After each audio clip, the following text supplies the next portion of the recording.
తక్కువ మసాలాలతో chicken curry ఒకసారి ఈ విధంగా ట్రై చేయండి. దీని ప్రాసెస్ ఎలానో చూసేద్దాం రండి. ముందుగా స్టవ్ ఆన్ చేసి ఒక కడాయి పెట్టి అందులో ఆయిల్ వేసుకోండి.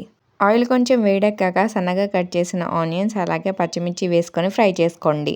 ఇవి ఫ్రై అయిన తర్వాత 1 స్పూన్ అల్లం వెల్లుల్లి పేస్ట్ వేసి పచ్చివాసన పోయేదాకా ఫ్రై చేసుకోండి. నెక్స్ట్ టమాటా కూడా వేసి ఫ్రై చేసుకోండి. నీట్గా క్లీన్ చేసిన 1 kg చికెన్ని కడాయిలోకి వేసుకొని మీ టేస్ట్కి తగినంత ఉప్పు, పసుపు, కారాన్ని వేసుకోండి. ఒకసారి మొత్తం అంతా కలిసే విధంగా కలిదిప్పుకొని లిడ్తో క్లోజ్ చేసి ఒక 5 మినిట్స్ లో ఫ్లేమ్ మీద కుక్ చేసుకోండి. ఇప్పుడు మనం చికెన్ మసాలా ప్రిపేర్ చేసుకుందాం. ఒక ప్యాన్ లోకి ధనియాలు అలాగే దాల్చిన చెక్క, లవంగాలు, ఇలాచీ వేసి ఫ్రై చేసుకోండి. ఫ్రై చేసిన తర్వాత మిక్సీ పట్టి పక్కన పెట్టుకోండి.